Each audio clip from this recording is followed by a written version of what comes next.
On to the exercises. We're going to read in the City of Houston data set. So number 1, it says find the relative frequency of departments for all employees, and then find the relative frequency of departments for the top 100 salaries. Compare the differences.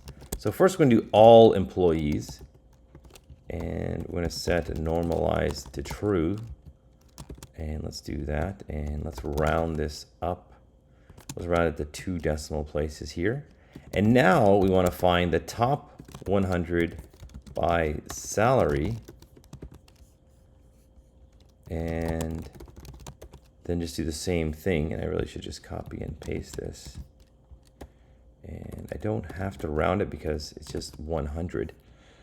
Okay, so now we can see the differences. All right, so the police department overall makes up 31% of the employees. Over here, they make up only 15% of the top 100. So they have a lower disproportionate weight than what would be expected if all the salaries were like randomly distributed, right? So it goes from 31% overall to just 15%. Other goes from, looks like 14% all the way up to 36%. So they have a disproportionate number of employees in the top 100 of the salary.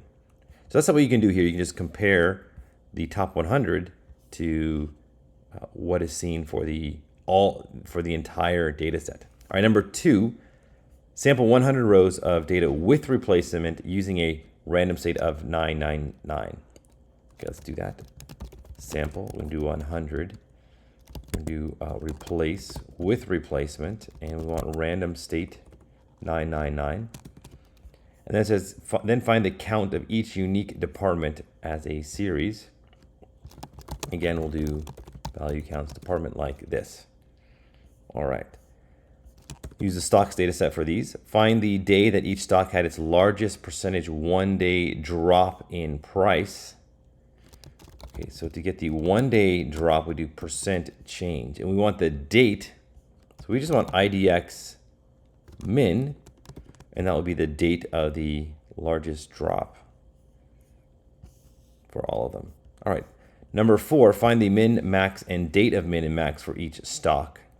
Return a data frame with the stock ticker symbols in the index and the aggregations as column names. Okay, so we're going to say stocks dot, this is ag, we're going to say min, max, IDX min, and IDX max. So that's basically the right answer. This is not the return, it's just overall min and max of the price. And then we want it says the stock ticker symbols in the index. So I need to transpose this like this so it becomes a little bit easier to read.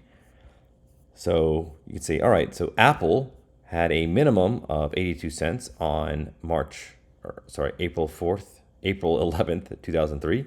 Had a maximum value of 243 on October 23rd, 2019.